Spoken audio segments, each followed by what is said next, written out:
Euh, Bonjour tout le monde. Deux points d'introduction. Je ferai pas de montage, ni de coupure, ni d'esthétique pour cette vidéo, parce que j'aimerais parler de façon brute. Et deuxième point, ceux qui n'ont pas envie de réfléchir ou qui s'en foutent de ce qui se passe en ce moment, retournez sur les petits chats rigolos. Voilà, ça c'est fait. Alors, je me suis amusé à écrire une sorte d'état des lieux de ce qu'on voit sur les réseaux sociaux, entre autres, et les journaux aussi. Parce que je suis sorti un petit peu de mes bouquins ces derniers temps, je suis allé voir les réseaux sociaux et je me suis bien marré. Donc, il y a d'abord tout ce qui est problème de surface d'endormissement, c'est-à-dire trois choses. La guerre des genres, alors L, G, B, T, Q, I, R, Z, l'alphabet, ça ramène à de la liberté contre de la contrainte par des mouvements de masse et de foule. Je m'explique. Euh, à mon avis, le constat est le même, c'est-à-dire qu'on a le droit d'être ce qu'on veut, d'être libre. Si on veut être une flaque d'eau, on est une flaque d'eau, c'est pas un souci. Par contre, le mouvement de foule, la mode, etc., et les discours, on en vient à une contrainte. C'est-à-dire, aujourd'hui, on culpabilise presque d'être, allez, classique, entre guillemets, on va dire.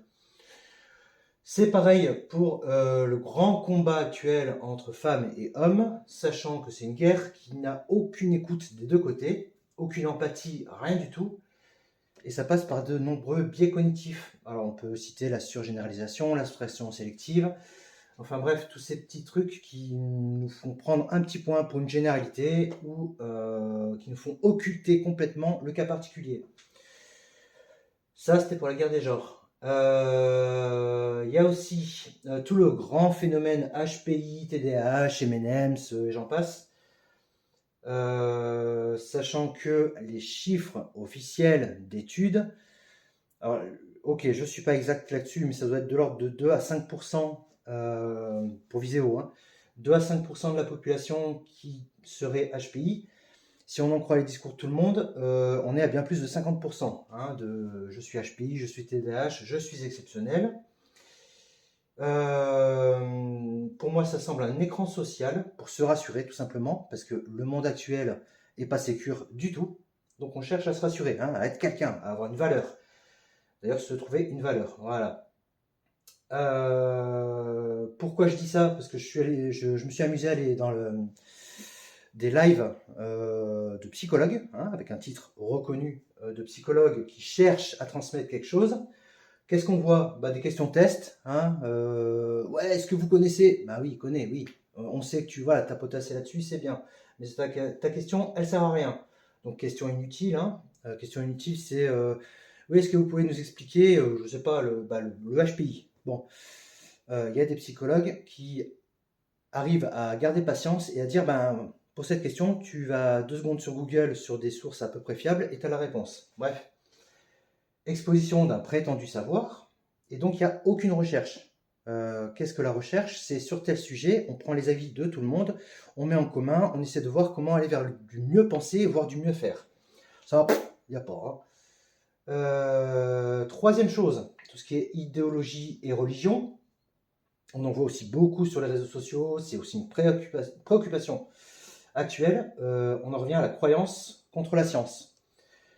Ça rejoint le point précédent, il y a un gros conflit, mais il n'y a aucune écoute. C'est-à-dire les scientifiques, on est sur les faits, et les croyants, globalement, hein, tous les croyants de toute religion, c'est oui, mais le livre dit que. Bon, voilà.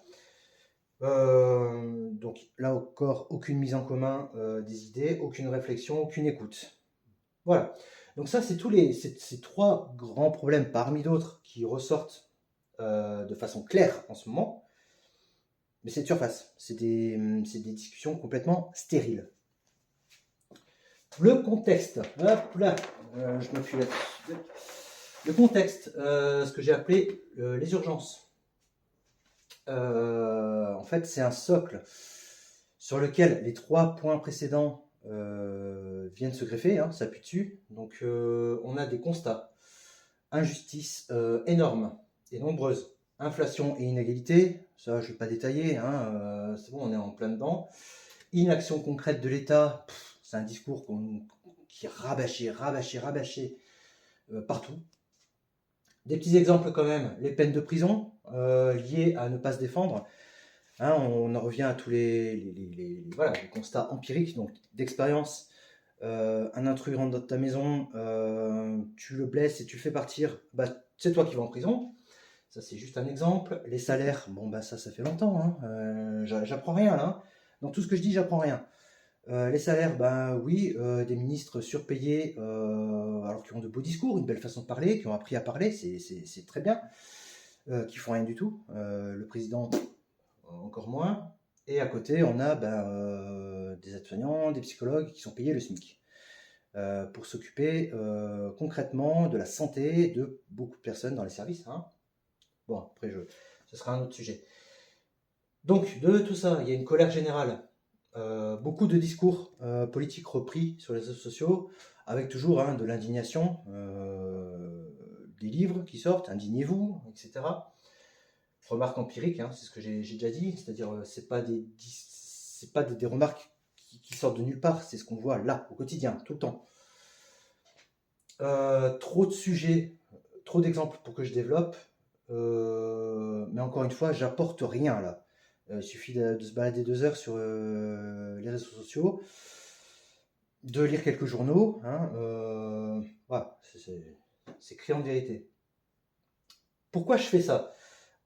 J'aimerais savoir quand est-ce qu'on va avoir une vraie réflexion.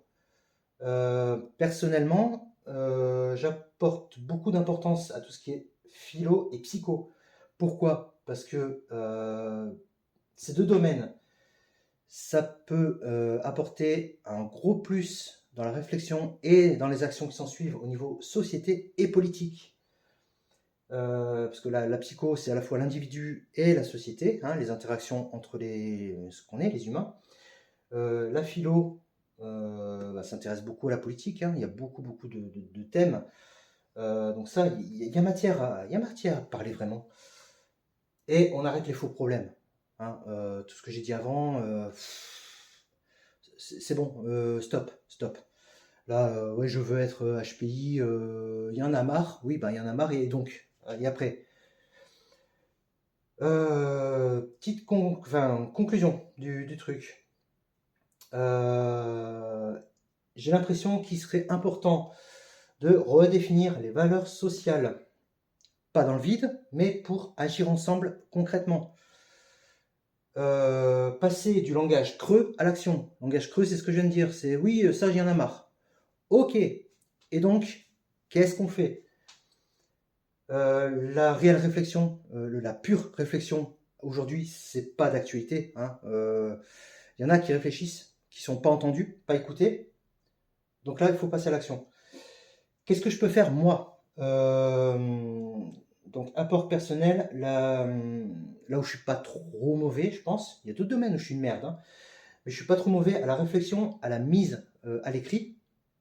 Parce que depuis que je suis gosse, j'arrête pas de bouquiner. J'ai le sens de mettre par écrit. Les domaines philo, psycho, où j'ai quelques bagages. Et je suis tellement révolté que je me sens de coordonner un truc, un mouvement. Voilà. Coordination, je le fais déjà dans mon travail. Je ferai une autre vidéo là-dessus, c'est hallucinant. Je suis infirmier en psychiatrie et on ne fait aucune psychiatrie. Voilà, donc ça, j'en parlerai ailleurs. Mais voilà, donc là, je vous propose pas de dire oui, il y en a marre. Je vous propose, si vous êtes arrivé jusqu'au bout, ce qui m'étonnerait, voilà, qu'est-ce qu'on fait? Quand? Vous me dites, si j'ai suffisamment de monde prêt vraiment à passer à l'action, go en 2025, début 2025. Voilà, puis si c'est perdu, c'est perdu. Ouais. Rendormez-vous sur vos beaux oreillers dorés. Et voilà, donc qu'est-ce qu'on fait?